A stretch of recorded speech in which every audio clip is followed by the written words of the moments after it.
Assalamualaikum warahmatullahi wabarakatuh. Selamat jumpa lagi. Mari kita lanjutkan pembahasan materi di bab 6 semester 1 tentang energi dalam sistem kehidupan. Makanan sebelumnya merupakan sumber energi bagi makhluk hidup. Perubahan makanan menjadi energi diproses di dalam sel. Nah, di video kali ini kita akan membahas tentang transformasi energi dalam sel dan metabolisme sel. Pada makhluk hidup heterotrof, makhluk hidup yang memanfaatkan sumber makanan organik atau makhluk hidup yang tidak mampu mengubah senyawa anorganik menjadi senyawa organik, energi bersumber dari makanan yang dikonsumsi. Energi ini akan mengalami transformasi mulai dari energi potensial berupa energi kimia makanan menjadi energi panas dan energi kinetik untuk bergerak dalam aktivitas. Transformasi energi tersebut terjadi di dalam organel yang terdapat di dalam sel. Transformasi energi di dalam sel terjadi dengan cara sebagai berikut. 1. Transformasi energi oleh klorofil. Klorofil adalah zat hijau daun yang terdapat dalam organel sel. Tumbuhan yang disebut kloroplas. Klorofil berfungsi dalam fotosintesis. Energi radiasi sinar matahari yang ditangkap oleh klorofil berfungsi melancarkan proses fotosintesis. Proses tersebut digunakan untuk mereaksikan CO2 dan H2O menjadi glukosa. Selain menjadi energi kimia dalam bentuk glukosa, hasil reaksinya menghasilkan oksigen yang dapat digunakan oleh tumbuhan untuk beraktivitas seperti tumbuh, berkembang, dan bernafas. Jadi, energi radiasi matahari yang berbentuk energi cahaya diubah menjadi energi potensial dan energi kimiawi yang disimpan dalam bentuk karbohidrat dan bahan makanan lainnya.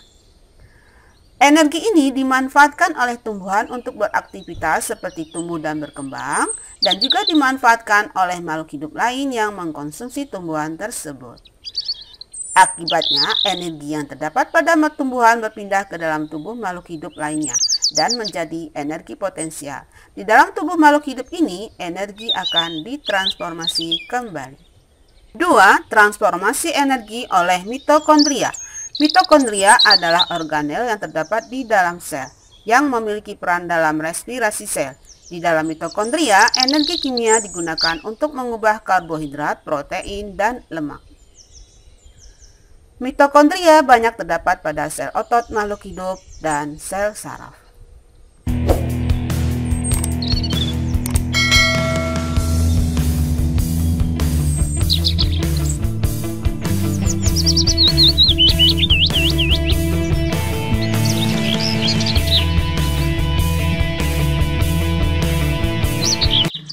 Makhluk hidup melakukan transformasi energi melalui proses metabolisme yang berlangsung di dalam sel. Ada dua, metabolisme, anabolisme, dan katabolisme. Anabolisme adalah penyusunan, katabolisme adalah perombakan atau pembongkaran.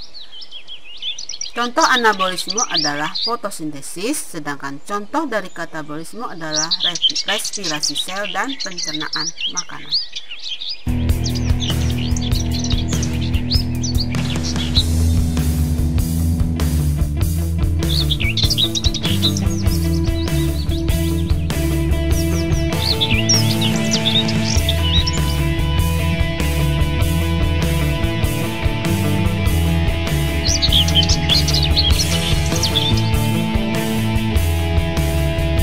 Satu, fotosintesis. Fotosintesis merupakan perubahan energi cahaya menjadi energi kimia dalam bentuk glukosa.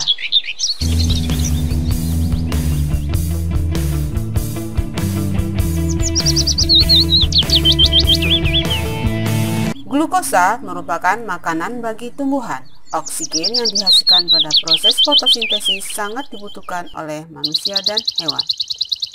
Reaksi fotosintesis adalah 6H2O ditambah 6CO2 dibantu dengan cahaya dan klorofil menghasilkan C6H12O6 ditambah 6O2. H2O ini air, CO2 karbon dioksida, C6H12O6 glukosa, dan O2 ini adalah oksigen.